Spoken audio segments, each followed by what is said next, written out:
नमस्ते दोस्तों, मेरा नाम है प्रणय और मैं स्वागत करता हूँ आप सबका अपने न्यू सीरीज़ वर्ड्समिथ पॉडकास्ट में। और आज हम चर्चा करने वाले हैं ongoing second phase of corona pandemic. और इस चर्चा में हमारे साथ हैं वर्ड्समिथ के फाउंडर और मेडिकल स्टूडेंट तन्मय। तो तन्मय, स्वागत है आपका। जी, नमस्कार प्रणय भाई। मैं तन्मय कुंज, मैं बीइंग डॉक्टर का एडमिन हूँ, वर्डस्मिथ का फाउंडर और मेडिकल स्टूडेंट भी। आज हम लोग बात करेंगे जो कंसर्निंग थिंग्स हैं अभी कोविड पैंडेमिक के बारे में, उस पे। और ये वीडियो जनरल अवेयरनेस के लिए भी होगा और सारे और डिस्कस करेंगे इसमें। जी, तो तन्मय, मेरा पहला सवाल है आपसे कि ये जो second phase of corona virus है, ये पहले वाले से किस तरह से अलग है? क्या देखते हैं आप? जी, बिल्कुल। तो जो second phase of corona virus है, अभी जो सबसे कंसर्निंग थिंग है वो है अभी का जो अचानक आया हुआ स्पाइक है। अभी से कुछ महीने पहले 10,000 15,000 केसेस पर डे आ रहे थे। अभी अचानक से 2 लाख 2.5 लाख केसेस एक दिन में आ रहे हैं। और ये जो अचानक हुआ सर्ज है, ये अचानक नहीं हुआ, ये कुछ कारणों से हुआ है। तो सबसे पहले इसका जो मेन रीजन है वो है हमारी केयरलेसनेस। हमने कोविड को बिल्कुल इग्नोर कर दिया। सोशल डिस्टेंसिंग के नॉर्म्स के बिल्कुल पालन होने बंद हो गए। मास्क में कोई आपको पब्लिक प्लेसेस पे मास्क का बिल्कुल 0% यूज होने लगा। पब्लिक प्लेस पे इवन अभी के समय में आप जाएं, 2 लाख केसेस पर डे आज भी थे और कल भी था, कुछ दिन से आ रहे हैं। मास्क पहने आपको लोग नहीं दिखेंगे। लेकिन जो सबसे मेन पोटेंट इसमें पॉइंट आया है वो है म्यूटेशन ऑफ कोरोना वायरस। और जो सबसे कंसर्निंग पॉइंट है साइंस के लिहाज से भी और लोगों के लिहाज से भी, तो दिसंबर 2020 में, जिस तरह नवंबर दिसंबर 2019 के आसपास कोविड पहली बार एग्जिस्टेंस में आया था, तो उस समय जो स्ट्रेन था वो था SARS-CoV-2। ऐसा नहीं है कि कोरोना वायरस कोई नई और अचानक से आई डिजीज है, ये बहुत पहले से है। 2003 में पहली बार डिटेक्ट हुआ, उसके बाद 2012 में एपिडेमिक हुआ मर्स कोविड वायरस का। लेकिन 2019 में जो सबसे रिसेंट स्ट्रेन आया, नोवल कोरोना वायरस स्ट्रेन, तो वो स्ट्रेन धीरे धीरे डिमिनिश होता गया। और अब जो स्ट्रेन प्रेवलेंट है उसमें 2 स्ट्रेन जो है मोस्ट पोटेंट है। सबसे पहला है यूके स्ट्रेन और दूसरा है डबल म्यूटेंट स्ट्रेन, जो इंडिया में काफी हद तक जिसका पैंडेमिक हम लोग देख सकते हैं इंडिया में। तो दोनों स्ट्रेन के बारे में मैं आपको थोड़ा शॉर्ट में बताऊंगा। तो जो यूके स्ट्रेन है उसका नाम है VUI स्ट्रेन 2020-1201, जो डेट के हिसाब से रखा गया है, जिसको पिछले साल दिसंबर में एक यूके बेस्ड कंपनी ने डिटेक्ट किया था। इंडिया में डॉक्टर अरविंद हैं, उन्होंने इसका फर्स्ट बार डिटेक्शन करा था। तो ये स्ट्रेन क्या है कि अभी जो प्रेजेंट केसेस हैं उसमें कहा जा रहा है कि 2/3 केसेस जो है यूके बेस्ड स्ट्रेन से है। और ये स्ट्रेन सुपर स्प्रेडर स्ट्रेन है। सुपर स्प्रेडर मतलब, कहने का मतलब है कि ये पिछले स्ट्रेन से 70% तेजी से फैलता है। अगर पिछला SARS-CoV-2 या कोविड-19 वायरस जो था वो 10 लोगों को फैलता था, तो ये सेम वायरस एक बार में 17 लोगों को फैलेगा। आम भाषा में हम इसको ऐसे समझ सकते हैं। और एक और जो इससे भी ज्यादा पोटेंट स्ट्रेन इंडिया में प्रेवलेंट हो रहा है वो है डबल म्यूटेंट स्ट्रेन, जो कि यूके वाले स्ट्रेन और इंडियन स्ट्रेन का कॉम्बिनेशन है। तो ये जो फास्ट म्यूटेटिंग स्ट्रेन है ये बहुत कंसर्निंग है। और जी बताएं। तो जो ये फास्ट म्यूटेंट स्ट्रेन है, इसमें क्या हो जा रहा है कि कुछ चेंज आ रहे हैं इसके स्ट्रक्चर में। और ऐसा माना जा रहा है कि हम जो करंट वैक्सीन ले रहे हैं, हो सकता है कि कुछ वैक्सीन इनके आगे वाले म्यूटेंट स्ट्रेन के लिए बिल्कुल इनइफेक्टिव हो जाए। तो यही कंसर्निंग चीज है जो अभी का स्पाइक है उसके लिए।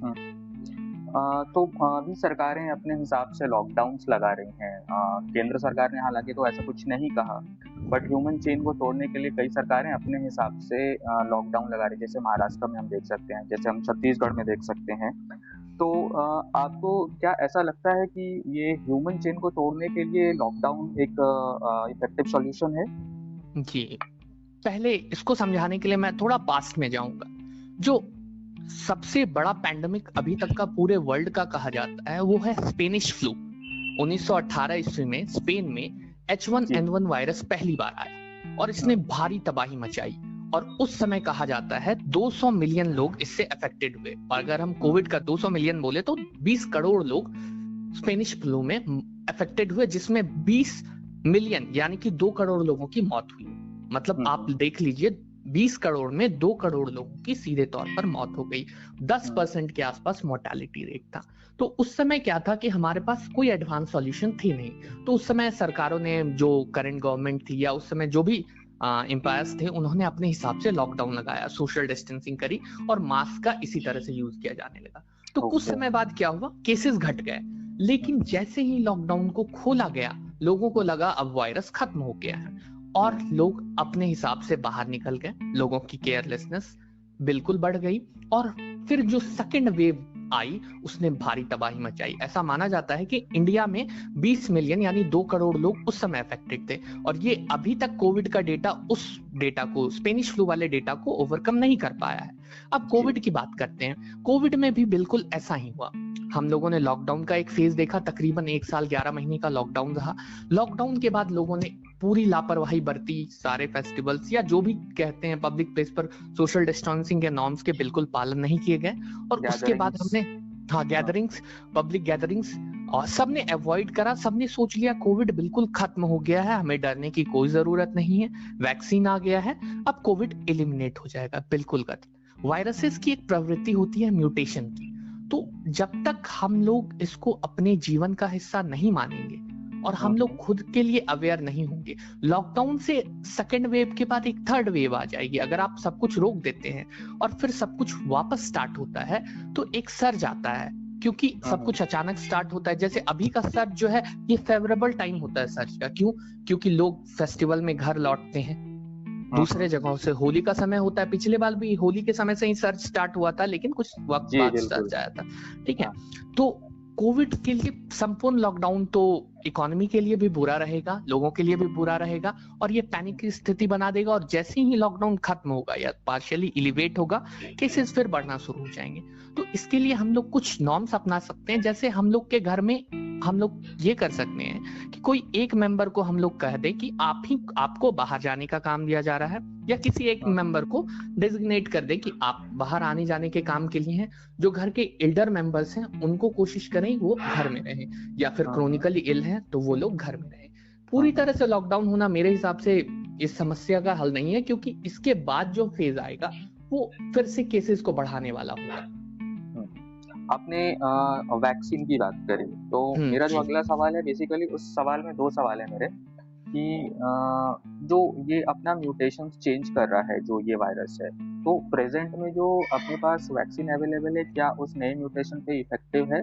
और दूसरा सवाल मेरा इससे ही जुड़ा हुआ ये है कि अभी हमारे पास 2 हैं वैक्सीन, कोविशील्ड और कोवैक्सीन। तो ये how different is Covishield from Covaxin? Okay, तो सबसे पहले मैं वैक्सीन का बेसिक कॉन्सेप्ट बताता हूँ। वैक्सीन का बेसिक कॉन्सेप्ट ये है कि हम आपके शरीर में वायरस का कोई एक हिस्सा डालेंगे या फिर उस वायरस को इनएक्टिवेट करके डालेंगे।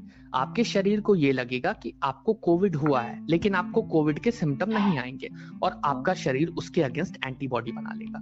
This is the concept of immunisation. Immunisation यही है, चाहे शुरुआत से ही इम्यूनाइजेशन का कॉन्सेप्ट यही है, चाहे चिकन पॉक्स हो, स्मॉल पॉक्स हो या जो भी वायरस हो।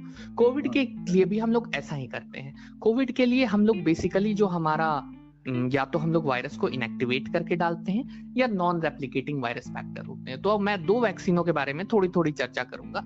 जो हमारा कोवैक्सीन है भारत बायोटेक द्वारा निर्मित, और दूसरा है हमारा कोविशील्ड, जिसे सीरम इंस्टीट्यूट ऑफ इंडिया ने प्रोड्यूस करा है इंडिया में, और ये ऑक्सफोर्ड का वो है प्रोडक्ट है। तो जो कोवैक्सीन है वो इनएक्टिवेटेड वैक्सीन है और ऐसा माना जाता है कि 70 से 80% एफिकेसी के साथ आता है। कहने का यह मतलब है कि अगर 100 लोगों ने वैक्सीन लिया है तो 100 में से 70 से 80 लोग प्रोटेक्टेड रहेंगे, मतलब उनको कोविड से कुछ नहीं होगा, लेकिन बाकी के 30% लोग अफेक्ट होंगे। और जो हमारा कोविशील्ड है उसका कॉन्सेप्ट है कि इसमें पूरा इनएक्टिवेटेड वायरस नहीं है, बस वायरस के कुछ फैक्टर्स हैं, नॉन रेप्लिकेटिंग वायरस फैक्टर बोलते हैं, और इसकी इफिकेसी रिलेटिवली ज्यादा है, 90%, कहीं कहीं रिकॉर्डेड है 94 to 95%। तो एवरेज हम 90% मान के चलते हैं। और सबसे अच्छी बात कोविशील्ड की ये है कि ये यूके वेरिएंट पे भी काम करता है, ब्राजील वेरिएंट पे भी काम करता है, और ये रिलेटिवली कोवैक्सीन से ज्यादा इफेक्टिव है। दोनों के दिए जाने वाले ड्यूरेशन में थोड़ा अंतर है। तन्मय, आपसे अगला सवाल मेरा ये है, being a Bihari and being a Jharkhandi, we are coming from a together undivided Bihar, so हमारे यहाँ पे क्या होता है कि चाहे पढ़ाई करनी हो आपको, चाहे आपको जॉब करना हो, आपको अपने होम स्टेट से बाहर जाना पड़ता है। तो हमारे यहाँ जो है लोग हर परिवार से आपको लोग बाहर जाते हुए दिखेंगे, मिलेंगे। सो हमारे यहाँ पे कम्युनिकेशन अदर स्टेट से ज़्यादा होता है। तो आप बिहार और झारखंड के लोग क्या ज़्यादा वल्नरेबल हैं अ, इस अ अ, इस वायरस से, क्योंकि वो they can be a propagator of the virus to their home state. बिल्कुल, बिल्कुल, सो बिल्कुल। How do you see this? सबसे पहले बिहार और झारखंड के सिनेरियो में मैं 2-3 बातें कहूँगा। पहला तो हम लोग इस वायरस के लिए वल्नरेबल हैं, लेकिन दूसरे तरीके से वल्नरेबल हैं। हम लोग इम्यूनिटी वाइज़ उतनी ज़्यादा वल्नरेबल नहीं है इस वायरस के प्रति, क्योंकि मैं जी। बिहार और झारखंड का डेटा आपके सामने रखूँगा, तो बिहार में अब तक 3 लाख लोग पिछले साल से लेके अब तक कोविड से अफेक्टेड रहे हैं। लेकिन अगर आप डेथ्स की बात करें, तो डेथ्स 1600 से 1700 डेथ्स हैं। उसमें भी मैक्सिमम पेशेंट या तो क्रोनिकली इल रहे हैं या फिर 50-60 ईयर्स से ज्यादा एज के रहे हैं। उसी तरह झारखंड की बात करें तो अभी तक 1.5 लाख पेशेंट हुए हैं, जिसमें से 1300 से 1400 डेथ्स का रेशियो है। तो इम्यूनिटी वाइज और स्प्रेड वाइज बिहार काफी कम है बाकी स्टेट से। बिहार और झारखंड, बिहार 20वें या 18वें नंबर पर रहता है और झारखंड 24 या 25 नंबर पर। मतलब हम लोग निचले 10 स्टेट में हैं केसेस के मामले में, एक्टिव केसेस के मामले में और डेथ्स के मामले में। लेकिन वल्नरेबिलिटी यहां आ जाती है रिसोर्सेज के टर्म में, क्योंकि बिहार में आप देखें तो शॉर्टेज ऑफ मेडिकल फैसिलिटीज आपको हमेशा देखने को जी, मिलेगी। जी, जी। दूसरा, बिहार एक फैक्ट से मैं मुकरना नहीं चाहूंगा कि हम लोग एक तरह से स्प्रेडर का काम कर रहे हैं। जैसे इसको समझाने के लिए मैं एक फिनोमिना समझाता हूँ, वो होता है आइसबर्ग फिनोमिना।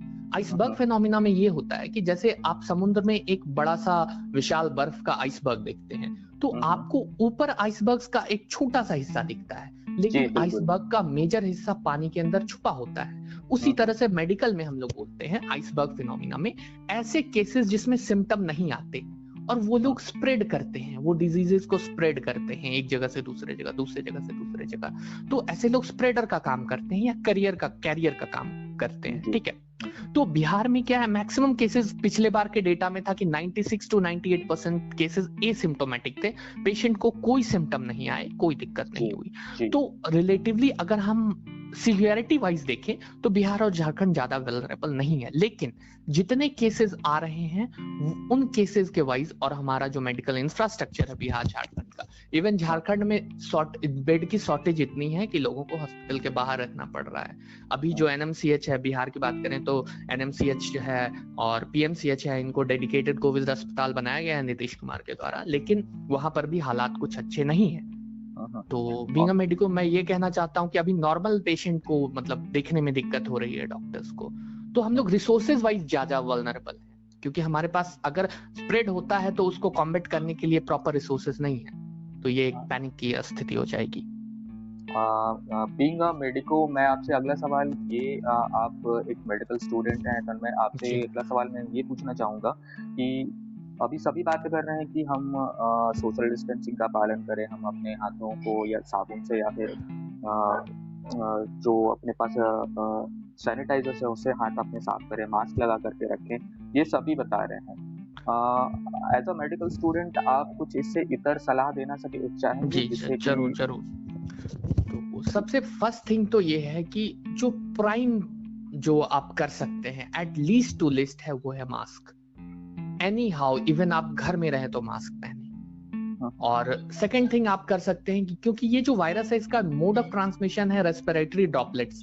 अगर मैं सांस ले रहा हूँ या मैं बोल रहा हूँ तो मैं हवा में वायरस स्प्रेड कर रहा हूँ। और आप अगर मेरे से सिंपल आप बस बैठ के बात कर रहे हैं या फिर थोड़ी दूर पर बैठ के ही बात कर रहे हैं तो आप वल्नरेबल हैं, आपको ये इन्फेक्शन हो सकता है। इवन अगर आपको नहीं होता है तो आप किसी और को फैला सकते हैं। आप अपने घर में किसी एल्डरली से बात करें तो उनको फैला सकते हैं। तो first and foremost thing is mask and social distancing which is potent. उसके अलावा मैं आपको कुछ चीजें बता सकता हूँ जो आप घर पे कर सकते हैं। एक छोटा सा डिवाइस आता है ऑक्सीमीटर, पल्स ऑक्सीमीटर, आपको ऑनलाइन भी मिल जाएगा, 999 या 1000 के आसपास आपको ऑनलाइन मिल जाएगा। आप इसको अपने घर में एज अ प्रिकॉशन मेजर रख सकते हैं, आप उसको घर में रख सकते हैं। आप अपना ऑक्सीजन सैचुरेशन हमेशा चेक करते रहें या फिर अपना पल्स उसमें चेक करते रहें। इन केस आपने आरटीपीसीआर नहीं भी कराया है तो अगर आपका ऑक्सीजन सैचुरेशन 90 से नीचे फॉल करता है तो यू शुड बी वार्न कि आपको कोविड है। या फिर आपको सिम्टम्स हैं, आपको जल्द से जल्द जाके आरटीपीसीआर कराना है। दूसरी चीज, आपको किसी भी तरह का सिम्टम दिखता है, in case most of the cases में तो एसिम्टोमेटिक होता है, लेकिन अगर आपको फीवर हो रहा है, थकावट हो रही है, लॉस ऑफ टेस्ट भी कहीं कहीं देखने को मिलता है, या फिर आपको फैटीग हो रहा है, थोड़ा बहुत मसल पेन हो रहा है या कफ हो रहा है, तो उसको बिल्कुल नजरअंदाज ना करें। इवन इफ वो वायरल हो, आप बच के रहें और आप अपने परिवार के सदस्यों से अलग रहें, खुद को एक रूम में क्वारंटीन कर लें। और अगर आपका सिम्टम सीवियर होता है, थोड़ा भी सीवियर, जैसे अगर आपको थ्रोट पेन की शिकायत होती है, तो आप तुरंत नजदीकी डॉक्टर को संपर्क करें। या फिर कुछ जो ओटीसी मेडिकेशंस है, मैं कुछ ओटीसी मेडिकेशंस बताऊंगा, लेकिन मैं इसको बिना चिकित्सकीय परामर्श के लिए आपको लेने से मना करूंगा। लेकिन फिर भी आप कुछ जो ओटीसी मेडिकेशन है, like vitamin C, vitamin D, multivitamin, इनका सेवन कर सकते हैं। ये आपकी इम्यूनिटी को बढ़ाएगा। दूसरा, आप प्रोफाइलेक्टिक मतलब खुद के बचाव के लिए आप वेपर ले सकते हैं दिन में 1 से 2 बार। उससे आपको कोई पोटेंशियल हार्म नहीं होगा, लेकिन इवन अगर आपका वायरस आपके नेजल पैसेज में है तो वो वायरस खत्म हो जाएगा। जी जी जी बिल्कुल जी, तो आप ये कर सकते हैं। इसके अलावा आप ये हो गया, और कुछ ओटीसी मेडिकेशंस लाइक एंटीबायोटिक रख सकते हैं, एजिथ्रोमाइसिन वगैरह, एजिथ्रोमाइसिन, लेवोसिट्राजिन, मोंटेलुकास्ट, ये सब आप ओटीसी रख सकते हैं, लेकिन बिना चिकित्सकीय परामर्श के आप इसको ना लें। मैं यही सलाह दूंगा आपको। बहुत बहुत धन्यवाद तन्मय आपका जी हमसे जी जुड़ने के लिए। और अभी मैं वर्ड्समिथ के सभी श्रोताओं और जो भी हमारे पाठक हैं, ज़्यादातर तो पाठक ही, सबसे मैं दरख्वास्त करूंगा कि सभी लोग सुरक्षित रहें और अपना ख्याल रखें। धन्यवाद। जी जी।